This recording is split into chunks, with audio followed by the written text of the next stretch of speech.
আগুনের ডানায় ইয়েমেনি বার্তা, ইসরায়েলে হুথিদের ভয়াল আঘাত, রাতের আকাশে হঠাৎ গর্জে ওঠা ড্রোন, সমুদ্রের বুক চিরে এগিয়ে আসা ক্ষেপণাস্ত্র, আর তারপর ধোঁয়া, আগুন আর আতঙ্কে কাঁপতে থাকা দখলকৃত ফিলিস্তিন। এ যেন সিনেমার দৃশ্য, কিন্তু না, এটা বাস্তবের গল্প লিখে দিল ইয়েমেনের সশস্ত্র বাহিনী। হুথি মুখপাত্র ব্রিগেডিয়ার জেনারেল ইয়াহিয়া সারি ঘোষণা করলেন, ইসরায়েলের বিরুদ্ধে তারা চালিয়েছে একসঙ্গে 4টি ভয়াবহ সামরিক অভিযান। যেন লোহিত সাগরের বুক থেকে ইয়েমেনি যোদ্ধারা ইসরায়েলকে শোনালেন বার্তা, আমরা নীরব নই, আমরা প্রতিশোধ জানাই।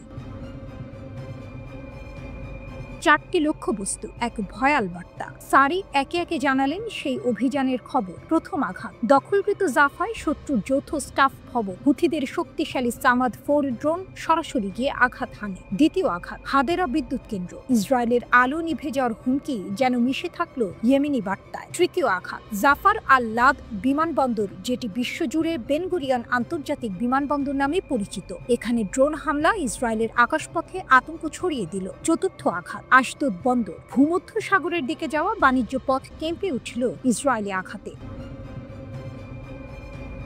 হুথি মুখপাত্রের দাবি, প্রতিটি অভিযান সফল হয়েছে, প্রতিটি লক্ষ্যবস্তুতে আঘাত এনেছে ইয়েমেনের প্রতিরোধ যোদ্ধারা। সমুদ্রেও আঘাত, কেবল স্থল বা আকাশে নয়, সমুদ্রেও যেন হুথিদের ভয়ঙ্কর ছাপ। লোহিত সাগরের উত্তরে MSC এবাই নামের একটি জাহাজকে নিশানা করল ইয়েমেনি সেনারা।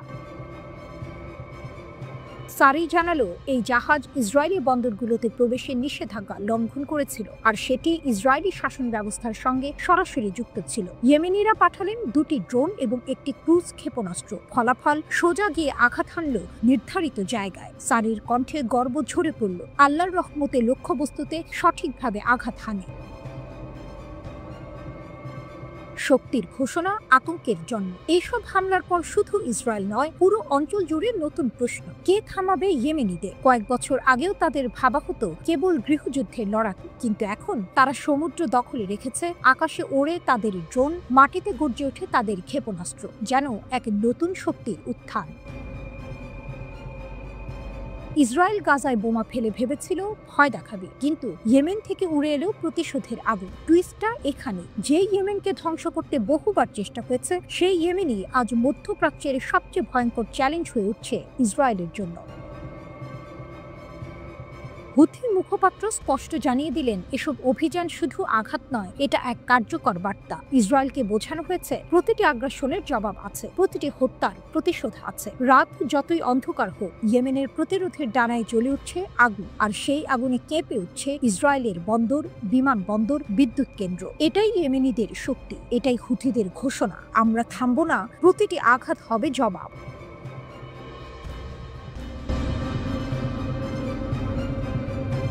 একটি ছবির মতো ভেসে উঠছে অপারেটর রিপোর্ট, বিমান বাহিনীর কমান্ডারের ডেস্কে, ফ্লাইট ইঞ্জিনিয়ারের হাতে, টেকনিক্যাল স্টাফের কম্পিউটারে, আর শত শনাক্তকরণ ও নির্দেশনার জন্য দায়ী গুরুত্বপূর্ণ রাডারগুলোর সামনে। শুধু রিপোর্টই নয়, সেখানে রয়েছে নির্দেশিকা ডিভাইসের সম্পূর্ণ বিবরণ, যেন কোনো সিনেমার দৃশ্য, কিন্তু বাস্তবে এটি এক বিশাল নিরাপত্তা লঙ্ঘন। ইসরায়েল ভেবেছিল তার সামরিক গোপনীয়তা লোহার দেয়ালে বাঁধা, কিন্তু তেহরানের ছুরি সেই দেয়াল ভেদ করে ঢুকে গেল সরাসরি হৃদয়ে। ইরানের প্রতিশোধের নাটকীয় অধ্যায়। যুদ্ধ বিমান চালকদের নাম ফাঁস করার পর এবার ইরান নতুন খেলা খেলল। জুন মাসের 12 দিনের যুদ্ধে সক্রিয় ইসরায়েলি ড্রোন অপারেটরদের পরিচয় প্রকাশ করে দিল তেহরান। তালিকাটি ছিল যেন মৃত্যুর ছায়া, নাম, ঠিকানা, ফোন নম্বর, সামরিক ইউনিট, কিছুই বাদ যায়নি। আরো ভয়ঙ্কর ব্যাপার, ইরান সেখানে যোগ করেছে তাদের পরিবারের তথ্য। শুধু অপারেটর নয়, তাদের প্রিয়জনের নিরাপত্তাও এখন প্রশ্নের মুখে। বার্তাটা স্পষ্ট, কেউ নিরাপদ নয়। মোবাইল ফোনের মৃত্যুর বার্তা। ইরানি কর্মকর্তারা জানালেন, ওই ড্রোন অপারেটরদের মোবাইল ফোনেই পাঠানো হয়েছে বার্তা। সেই বার্তায় ছিল রক্ত ঠান্ডা করে দেওয়ার মতো সতর্কতা, হয় ইরানের সাথে সহযোগিতা করো, নয়তো তোমাদের মৃত্যু নিশ্চিত। একই সাথে ইরান দাবি করেছে তাদের হাতে আছে ইসরায়েলি ঘাঁটির তথ্য, যেখানে মারণ ড্রোন রাখা আছে। শুধু দাবি নয়, তেহরান জানিয়েছে জুনের সংঘাতে এই ঘাঁটির কিছু ইতিমধ্যেই ছিল ইরানের টার্গেটে। পুরনো অধ্যায়ের ধারাবাহিকতা। এই প্রকাশন এসেছে 1 মাস পর। তখনও ইরান ইসরায়েলি যুদ্ধ বিমান চালকদের হিট লিস্ট প্রকাশ করেছিল। সেখানে ছিল পাইলটদের নাম, ফোন নম্বর, ঠিকানা, এমনকি ব্যক্তিগত জীবন সম্পর্কিত তথ্য। 13 জুন ইসরায়েল শুরু করেছিল তাদের অপারেশন রাইজিং লায়ন। ইরানের পারমাণবিক স্থাপনায় বোমা বর্ষণ হয়, নিহত হন শীর্ষ সামরিক নেতৃত্ব এবং পারমাণবিক বিজ্ঞানীরা। ইরানের জন্য সেটা ছিল অপমান, ছিল রক্তের দাগ। কেউ ভেবেছিল ইরান কাঁদবে, কিন্তু ইরান হাসলো, দাঁত বের করে, আর ছুড়ল ব্যালিস্টিক ক্ষেপণাস্ত্রের ঝড়।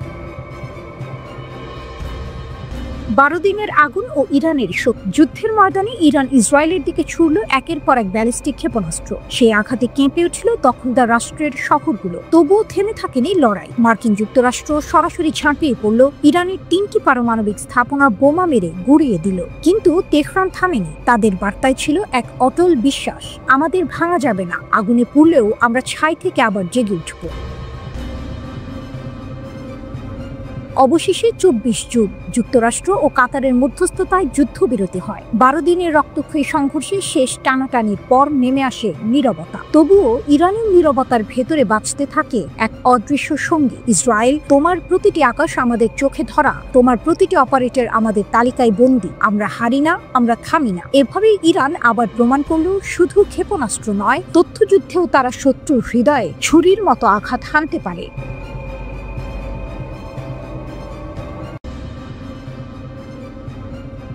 পৃথিবীর বুকে চীনের ক্রমবর্ধমান সামরিক শক্তি যেন ধীরে ধীরে অদৃশ্য আগুনের রেখা আঁকছে। পশ্চিমারা চীনের দ্রুত সামরিক আধুনিকীকরণ দেখে আতঙ্কিত, কিন্তু তারা বুঝতে পারছে না পিপলস লিবারেশন আর্মি PLA এর প্রকৃত লক্ষ্য এবং চীনের গভীর কৌশল। গত 2 দশকে চীন তার প্রতিরক্ষা ও সামরিক সক্ষমতায় নজিরবিহীন অগ্রগতি করেছে। একসময় বিদেশি প্রযুক্তি এবং সামরিক আমদানি ছাড়া বেইজিং এর অস্ত্র শক্তি অর্ধ নির্ভরশীল ছিল। এখন তারা স্বয়ংসম্পূর্ণ। উন্নত যুদ্ধ বিমান, হাইপারসনিক ক্ষেপণাস্ত্র, বিমানবাহী রণতরী এবং মানববিহীন যুদ্ধযন্ত্র সবই দেশীয় উৎপাদনে তৈরি। শুধু তাই নয়, চীন যুদ্ধের নতুন রূপক কল্পনা করছে, কৃত্রিম বুদ্ধিমত্তা, স্বায়ত্তশাসিত সিস্টেম এবং বুদ্ধিমান যুদ্ধ নিয়ে। ওয়াশিংটন ও তার মিত্রদের চোখে এই অগ্রগতি যেন বিপদের ঘণ্টা বাজাচ্ছে। তারা চীনের জন্য নতুন জোট তৈরি করছে, অস্ত্র প্রতিযোগিতা ত্বরান্বিত করছে। কিন্তু চীনের প্রকৃত লক্ষ্য শুধুই আধিপত্য নয়, PLA এর আধুনিকীকরণ চীনের বৃহত্তর সংস্কারের অংশ, যা দেশের সার্বভৌমত্ব রক্ষা এবং দীর্ঘমেয়াদী উন্নয়ন নিশ্চিত করার জন্য।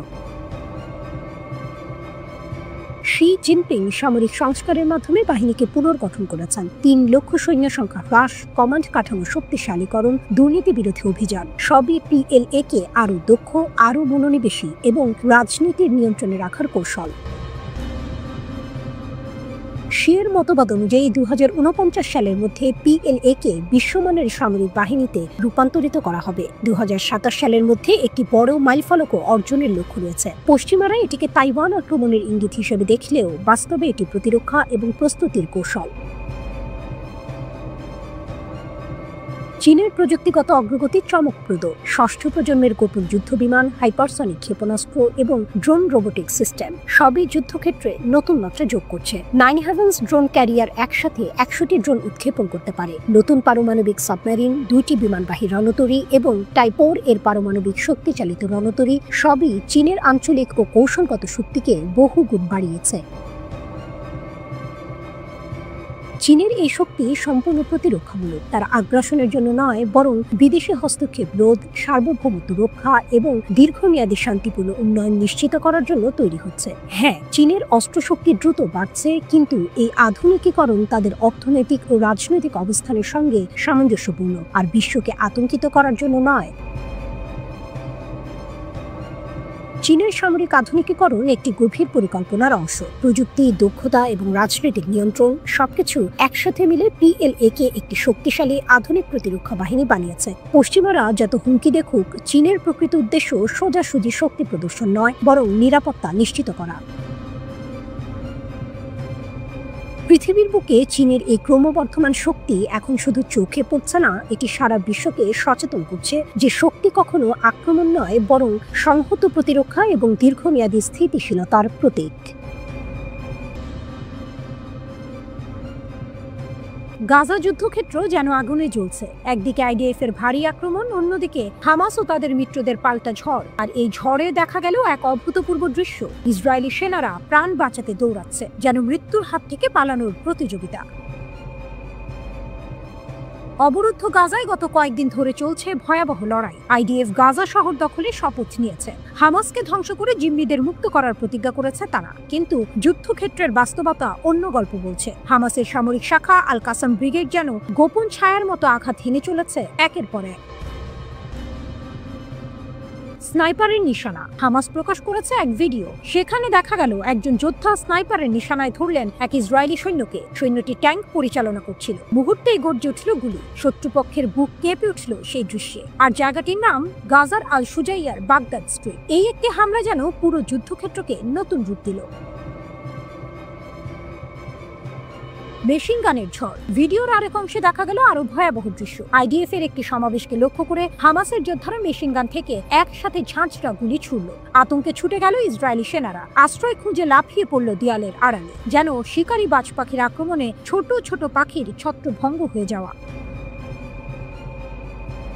ট্যাঙ্ক ও যানবাহন ধ্বংস।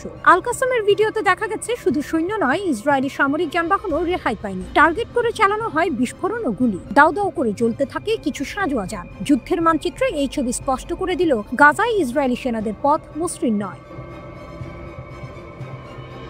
মিত্রদের আক্রমণ। শুধু আল কাসাম নয়, আরেক মিত্র গোষ্ঠী আল নাসির সালাহ আল দিন ব্রিগেডও আক্রমণের দাবি করেছে। তারা জানায় গাজার আল জাইতুন এলাকার দক্ষিণে আইডিএফ এর সৈন্য ও যানবাহনের উপর হামলা চালিয়েছে। অর্থাৎ যুদ্ধ এখন বহু ফ্রন্টে ছড়িয়ে গেছে।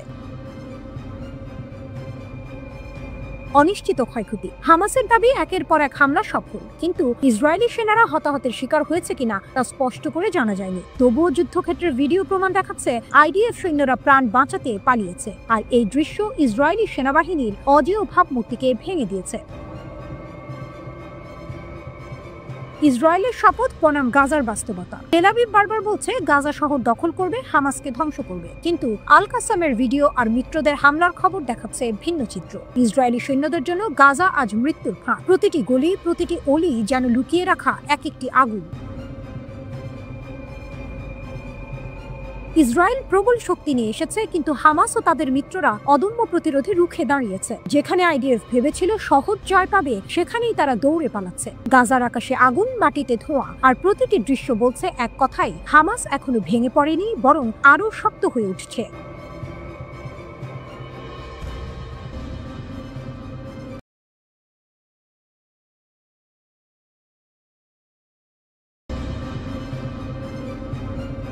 ইরানের বিপ্লবী গার্ড। ধ্বংসের ভেতর থেকে উঠে আসা শক্তি। আকাশে যুদ্ধ বিমান, শহরে বিস্ফোরণ, সীমান্তে আগুন। ইরানের ইসলামিক বিপ্লবী গার্ড কর্পস আইআরজিসি এমন এক বাহিনী যেটিকে ধ্বংস করার চেষ্টা করা হয়েছে, যার ঘাঁটিতে বোমা বর্ষণ করেছিল ইসরায়েলি জেট। তবুও তারা দাঁড়িয়ে আছে আরো উঁচু, আরো শক্তিশালী। ব্লুমবার্গের রিপোর্ট।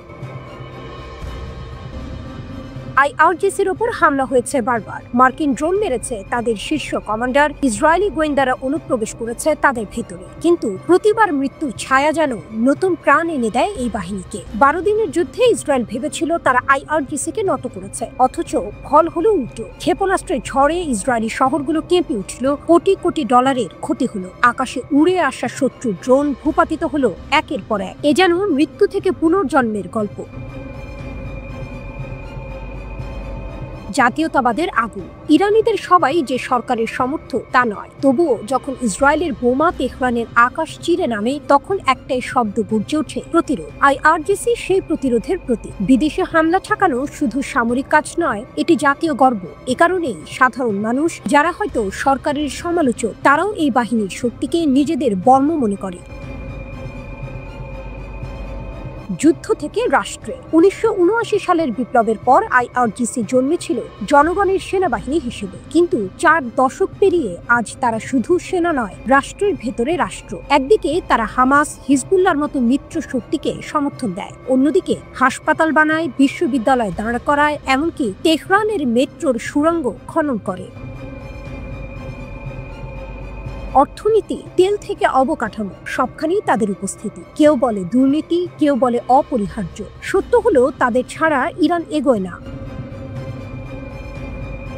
যুদ্ধের উত্তরাধিকার 1980 থেকে 1988 টানা 8 বছর ইরান ইরাক যুদ্ধ। রক্ত, ক্ষুধা আর ধ্বংসের পর যে শক্তি ভরসা জুগিয়েছিল তার নামও ছিল আইআরজিসি। রাস্তাঘাট, বাঁধ, রেলপথ, ধ্বংসস্তূপ থেকে ইরানকে দাঁড় করিয়েছিল তারাই। আজ আবার প্রয়োজন সেই দক্ষতার। মার্কিন ও ইসরায়েলি হামলায় ক্ষত বিক্ষত ঘাঁটি, বিদ্যুৎ কেন্দ্র, রেল লাইন মেরামতের দায়িত্ব আবার তাদের কাঁধে। ছায়া যুদ্ধের পরবর্তী অধ্যায়। সিরিয়া, লেবানন, গাজায় আইআরজিসি নেটওয়ার্ক ক্ষতিগ্রস্ত, কিন্তু দুর্বলতা মানেই পতন নয়, বরং এখন নতুন প্রশ্ন জাগছে, তারা কি পারমাণবিক প্রতিরোধের পথে হাঁটবে? কারণ ইতিহাস বলে যতবারই তাদের কোণঠাসা করা হয়েছে তারা নতুন রূপে ফিরে এসেছে। গভীরে গেঁথে যাওয়া শিকড়। আজ ইরানের রাষ্ট্রযন্ত্রের ভেতরে আরো গভীর শিকড় গেড়েছে আইআরজিসি। জাতীয় প্রতিরক্ষা কাউন্সিলে তারা এখন মুখ্য খেলোয়াড়। ভবিষ্যতের যে কোনো যুদ্ধে কমান্ড ও কন্ট্রোলের চাবিকাঠি তাদের হাতে। এটাই সেই কেস, যতই যুক্তরাষ্ট্র বা ইসরায়েল তাদের দুর্বল করার চেষ্টা করুক, যত গভীরে যাবে আইআরজিসি ততই কঠিন হবে তাদের উৎখাত করা। একটি দৃশ্য কল্পনা করুন। ধ্বংসস্তূপের মধ্যে দাঁড়িয়ে আছে এক সৈনিক, পেছনে পতাকা, সামনে আগুন, আকাশে শত্রুর প্লেন, মাটিতে বোমার ক্ষত। তবুও তার চোখে ভয় নেই, কারণ সে জানে আইআরজিসি শুধু একটি বাহিনী নয়, এটি ইরানের আত্মা, যে আত্মাকে ভাঙা যায় না, মুছে ফেলা যায় না, দমন করা যায় না। পশ্চিম এশিয়ার আকাশে অশান্তি আবারও ঘনাচ্ছে। ইরান ইসরায়েল সংঘাতের পরাশক্তি চীনের দিকে নজর দিয়েছে, আর বেইজিং সরাসরি তেহরানের মিসাইল ভান্ডার পুনর্গঠনে সাহায্যের হাত বাড়িয়েছে। শুধু পুনর্গঠন নয়, চীনের পদক্ষেপ ইরানের প্রতিরক্ষা ক্ষমতা আরও শক্তিশালী করছে। তেল আবিবের জন্য এটি গভীর উদ্বেগের কারণ। গত বছর 12 দিনের যুদ্ধ ইরান ইসরায়েলের মধ্যে একটি রণকাহিনী হিসেবে ইতিহাসে নাম লেখায়। সে সময়ে ইরানি মিসাইলের তাণ্ডব ইসরায়েলের গুরুত্বপূর্ণ প্রযুক্তি কেন্দ্র, বিশ্ববিদ্যালয় ও সামরিক ঘাঁটি লক্ষ্যবস্তুতে পরিণত হয়েছিল। পশ্চিমা গণমাধ্যমে পুরো ছবি প্রকাশ পায়নি, কারণ ইসরায়েল কঠোর সেন্সরশিপ চালাচ্ছে। তবে এখন দেখা যাচ্ছে চীন সেই সময়ে ইরানের পাশে ছিল। বেইজিং মিসাইল সরবরাহ এবং আকাশ প্রতিরক্ষা ব্যবস্থা পাঠিয়ে তেহরানের ক্ষমতা পুনর্গঠনে সরাসরি সাহায্য করেছে। ইসরায়েলি কর্মকর্তারা স্পষ্টভাবে উদ্বিগ্ন। তাদের মতে চীনের এই পদক্ষেপ শুধু মিসাইল পুনঃসংরক্ষণ নয়, বরং ইরানের সামরিক শক্তি দ্রুত সম্প্রসারণের প্রমাণ। চীনের সমর্থন ইরানের মিসাইল ভান্ডারকে আরও শক্তিশালী করছে। এটা আমাদের অস্তিত্বের জন্য হুমকি, জানিয়েছেন ইসরায়েলি রাষ্ট্রদূত। চীনের এই সহযোগিতা পশ্চিমাদের ধারণাকে পুরোপুরি চ্যালেঞ্জ করছে। তারা শুধু সরঞ্জাম সরবরাহ করছে না, বরং ইরানের পুনর্গঠিত প্রতিরক্ষা ক্ষমতাকে একটি বাস্তব বিপদ হিসেবে দাঁড় করাচ্ছে। 12 দিনের যুদ্ধের ধ্বংসস্তূপের মধ্যে ইরানি মিসাইলের শক্তি এখন আরও ঘনিষ্ঠভাবে প্রশিক্ষিত, পুনর্গঠিত এবং চীনের প্রযুক্তি সমর্থিত। ইসরায়েল এবং যুক্তরাষ্ট্র এ বিষয়ে নিশ্চয়তা পাননি যে চীন ইরানকে পরবর্তী যুদ্ধের জন্য সরাসরি মিসাইল সরবরাহ করবে, কিন্তু বেইজিং এর সামরিক কৌশল স্পষ্ট। চীনের এই সমর্থন কেবল প্রতিরক্ষা নয়, বরং একটি রাজনৈতিক ও কৌশলগত বার্তা। ইরান ও চীনের ঘনিষ্ঠ সহযোগিতা পশ্চিমাদের জন্য নতুন রণকৌশল তৈরি করেছে। ইরানের শক্তি এখানে স্পষ্ট।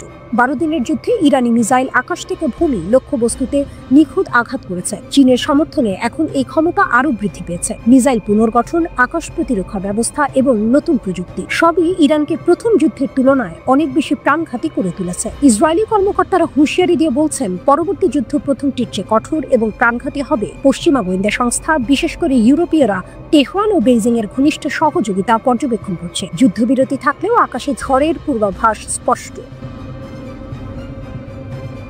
ইরান ও চীনের এই নতুন যৌথ উদ্যোগ কেবল সামরিক শক্তি বৃদ্ধি করছে না, বরং প্রতিরক্ষা কৌশলকে আরও সমন্বিত ও প্রযুক্তি নির্ভর করেছে। চীনের সমর্থন ইরানের সার্বভৌমত্ব রক্ষা, আঞ্চলিক স্থিতিশীলতা এবং প্রতিরক্ষা সক্ষমতা বৃদ্ধির ক্ষেত্রে একটি নাটকীয় পরিবর্তন আনে। পশ্চিমারা সতর্ক, চীনের এই পদক্ষেপ ভবিষ্যতের সংঘাতকে আরও জটিল করে তুলছে। আকাশে অশান্তি, মিসাইলের ছোঁয়া এবং পূর্বাভাসের ছায়া সব মিলিয়ে ইরান চীন জোট বিশ্বকে একটি নতুন রণকৌশল দেখাচ্ছে। যে কোনো মুহূর্তে দ্বিপাক্ষিক সংঘাতের আগুন ছড়িয়ে পড়তে পারে। পশ্চিম এশিয়ার আকাশে এখন শুধু যুদ্ধ নয়, উত্তেজনা, শক্তি এবং কৌশলের নাটক চলছে, যা সিনেমার মতো প্রতিটি মুহূর্তে নাটকীয় টুইস্ট তৈরি করে।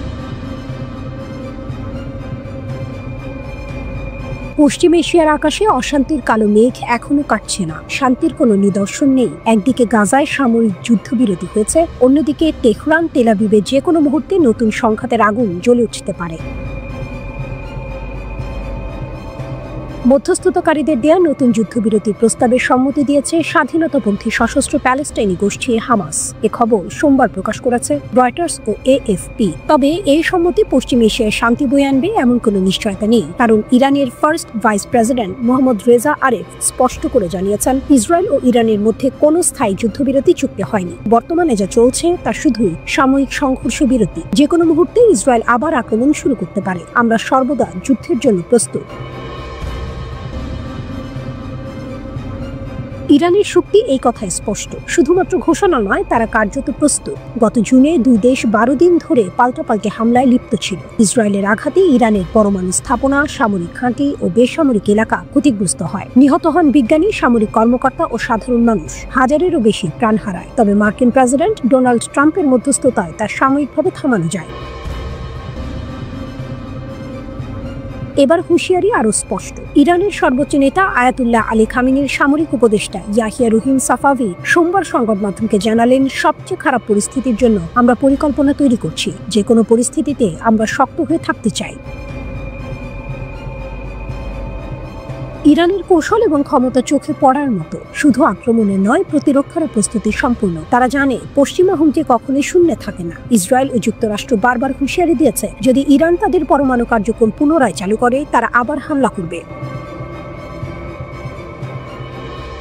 ইরান যে একমাত্র দেশ যার ইউরেনিয়াম 60% পর্যন্ত সমৃদ্ধ করা সম্ভব, অথচ তারা এখনো পরমাণু অস্ত্র তৈরি করছে না। 2015 সালের আন্তর্জাতিক চুক্তি অনুযায়ী তারা 3.67% পর্যন্ত ইউরেনিয়াম সমৃদ্ধ করতে পারবে। যুদ্ধ শুরু করতে হলে 90% প্রয়োজন। এই ভারসাম্য ইরানের কৌশলকে আরো ভিন্ন মাত্রা দিয়েছে। হুমকি দিয়ে বলছে, আমরা চাইলে পুরো বিশ্বকে দেখাতে পারি আমরা কত দূর যেতে পারি। গাজায় সাময়িক শান্তি থাকলেও তেহরান তেল আবিবের সংঘর্ষ যে শেষ হয়ে গেছে তা ভাবা মুশকিল। ইরানের শক্তি, অভিজ্ঞতা ও কৌশল একদিকে যেমন হুমকি, অন্যদিকে বিশ্বকে সতর্ক করে যুদ্ধবিরতি সবসময়ই ভুল। পশ্চিম এশিয়ার আকাশে এখন শান্তি নেই, শুধু উত্তেজনার নাটক। যে কোনো মুহূর্তে আগুন ছড়িয়ে পড়তে পারে। হামাস, ইরান এবং ইসরায়েল তাদের শক্তি, প্রস্তুতি ও হুঁশিয়ারি তৈরি করছে এমন এক পরিস্থিতি যা সিনেমার মতো উত্তেজনা নিয়ে বিশ্বকে তাক লাগিয়ে রেখেছে।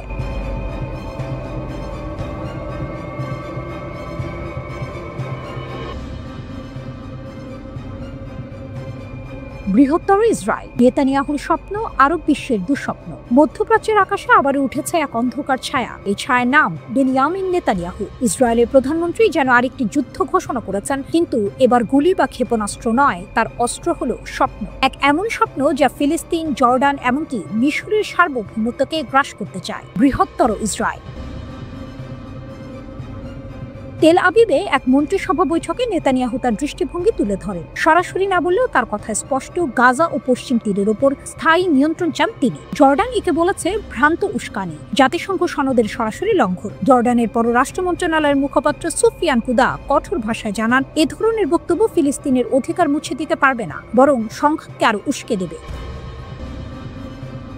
কিন্তু এখানেই শেষ নয়। নেতানিয়াহুর পরিকল্পনা যেন খলনায়ককেও হার মানায়। যুদ্ধবিধ্বস্ত গাজা উপত্যকাকে ফাঁকা করে ফিলিস্তিনিদের পাঠিয়ে দিতে চান বিশ্বের দরিদ্রতম দেশ দক্ষিণ সুদানে। ইতোমধ্যেই এই নিয়ে আলোচনা শুরু হয়েছে ইসরায়েল ও দক্ষিণ সুদানের মধ্যে। যুক্তি, স্বেচ্ছা অভিবাসন, বাস্তব জোরপূর্বক উচ্ছেদ।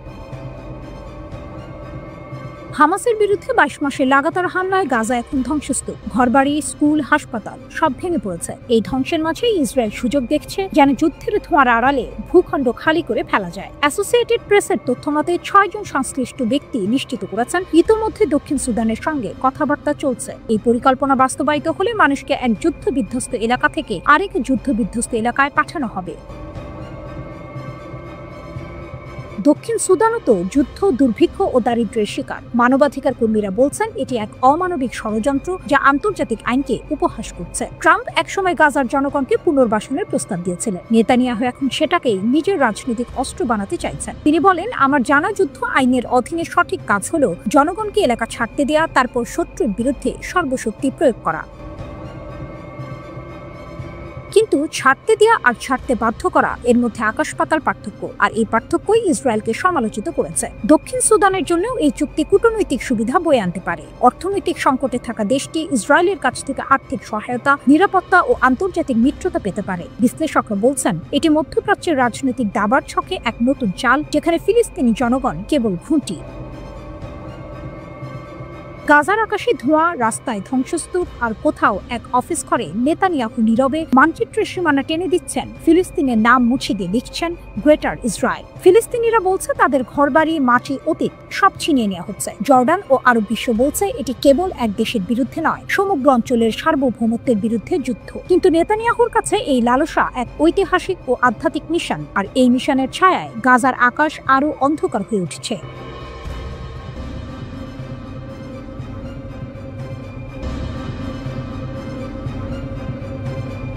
জুনের সেই রাতটি যেন ইতিহাসের বুক ছিঁড়ে বেরিয়ে আসা এক ভয়াল দৃশ্য। মধ্যপ্রাচ্যের আকাশ জুড়ে আগুনের লেলিহান শিখা, দীর্ঘদিনে নিভে থাকা শত্রুতা, ইরান আর ইসরায়েলের মধ্যকার সেই দমবন্ধ করা উত্তেজনা হঠাৎই যেন আগ্নেয়গিরির মতো বিস্ফোরিত। ইসরায়েলের বিমান হামলার জবাব আসে বজ্রপাতের গতিতে। তেহরানের ছোড়া মিসাইলগুলো শুধু ইস্পাত নয়, ভেঙে ফেলে অহংকারের দেয়ালও। শক্তিশালী আয়রন ডোম, গর্বের অ্যারো সিস্টেম, এমনকি যুক্তরাষ্ট্রের অতি আত্মবিশ্বাসী থার, সব মিলে গড়ে তোলা প্রতিরক্ষার ছাতা সেদিন ছিন্ন ভিন্ন হয়ে যায়।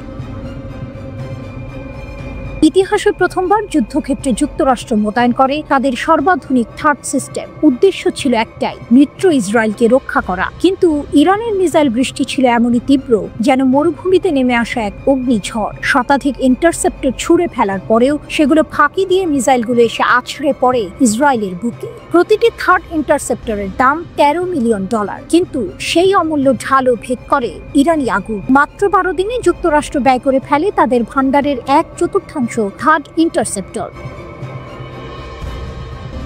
মার্কিন যুদ্ধজাহাজ, ভূমধ্য সাগর ও লোহিত সাগরে নোঙর করা, সেগুলোরও এক বিশাল অংশ খরচ হয়ে যায় এই প্রতিরোধ যুদ্ধে। কিন্তু তবুও ইরানি ক্ষেপণাস্ত্রের স্রোত থামানো যায়নি। মিসাইল এসেছিল আকাশ ফুঁড়ে, সমুদ্রের দিগন্ত পেরিয়ে, যেন তেহরানের প্রতিটি উৎক্ষেপণ ছিল এক একটি বার্তা, আমরা থামব না। ওয়াল স্ট্রিট জার্নালের রিপোর্ট বলছে থার্ড সিস্টেম কিছুটা রক্ষা করলেও এই সংঘাত প্রমাণ করেছে যুক্তরাষ্ট্র এখনো প্রস্তুত নয় এমন এক বিশাল আকারের মিসাইল হামলা ঠেকাতে। আর সেটি যদি আসে রাশিয়া বা চীনের মতো শক্তিধর প্রতিপক্ষের কাছ থেকে, তাহলে ছবিটা হবে আরো ভয়ঙ্কর। Centre for strategic and international স্টাডিজের মিসাইল ডিফেন্স প্রজেক্টের পরিচালক টম কারারোর সতর্কতা কানে বাজে। আমরা অবশেষ উপলব্ধি করেছি যুক্তরাষ্ট্রকে তার প্রতিরক্ষামূলক অস্ত্রের ভান্ডার আরো বড় করতে হবে। এ যেন শুধু এক যুদ্ধের গল্প নয়, বরং ভবিষ্যতের এক সতর্কবার্তা। মার্কিন কর্মকর্তারাও স্বীকার করছেন, যদি ইরান আবারও একই মাত্রায় মিসাইল হামলা চালায়, কার্যকর প্রতিক্রিয়া জানাতে যুক্তরাষ্ট্রকে গলদঘর্ম হতে হবে। জুনের সেই 12 দিন, ইরান, তার ক্ষেপণাস্ত্র বাহিনী আর সে অদম্য বার্তা। যুদ্ধ শুধু গোলাবারুদের লড়াই নয়, এটি মানসিক প্রাধান্যেরও প্রতিযোগিতা। আর এই অধ্যায়ে তেহরান দেখিয়ে দিয়েছে আকাশের ঢালও কখনো কখনো ছিদ্র হয়ে যায়। আধুনিক যুদ্ধক্ষেত্রে শুধু প্রযুক্তির উপর নির্ভর করলেই চলবে না, বরং বিশাল আকারের অস্ত্রের মজুদও গুরুত্বপূর্ণ।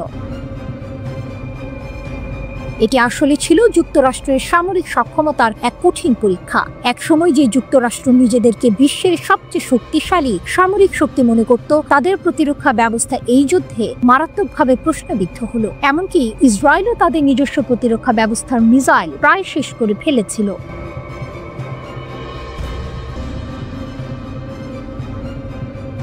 ইরানের কেরমানের আকাশে তখনও সূর্য ওঠেনি। হঠাৎই মাটি কেঁপে উঠল। মুহূর্তে ঘুম ভাঙল ইরানের দক্ষিণাঞ্চলের মানুষের। রিক্টার স্কেলে মাত্রা 5.1, কিন্তু এই কম্পন শুধু মাটি নয়, কাঁপিয়ে দিল যুক্তরাষ্ট্র ও ইসরায়েলের বুকও। প্রশ্ন ছুড়ে দিল এক ধাক্কায়, এটা কি কেবল প্রাকৃতিক ভূমিকম্প, নাকি ইরান পারমাণবিক অস্ত্র তৈরি করে ফেলেছে আর তারই পরীক্ষা চালানো হলো এই জনহীন মরুভূমিতে? এর আগে ইরানের উত্তরাঞ্চল সেমনানে ভূমিকম্প হয়েছিল। সেই এলাকায় রয়েছে ক্ষেপণাস্ত্র কমপ্লেক্স ও স্পেস সেন্টার। এবার দক্ষিণের কেরমানে কাঁপন ধরা পড়ল ঠিক সেই জায়গায় যেখানে ইরানি রিভলিউশনারি গার্ডের একটি শিবির আর ক্ষেপণাস্ত্র মজুদ কেন্দ্র আছে। এ যেন কাকতালীয় নাকি লুকানো এক সংকেত, বুঝে উঠতে পারছে না কেউ।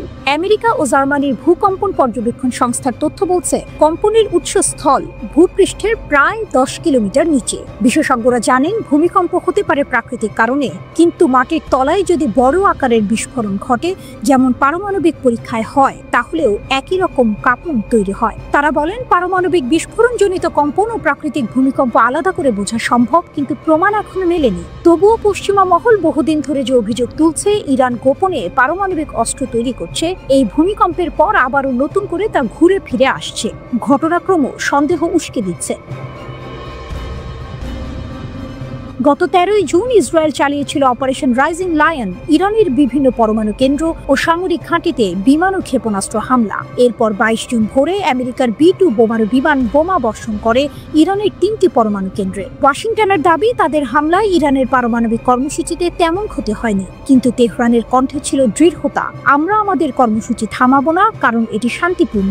কিন্তু শান্তিপূর্ণতার আড়ালে কি সত্যিই চলছে গোপন প্রস্তুতি? কেরমানের কম্পন কি সেই প্রস্তুতির প্রতিধ্বনি?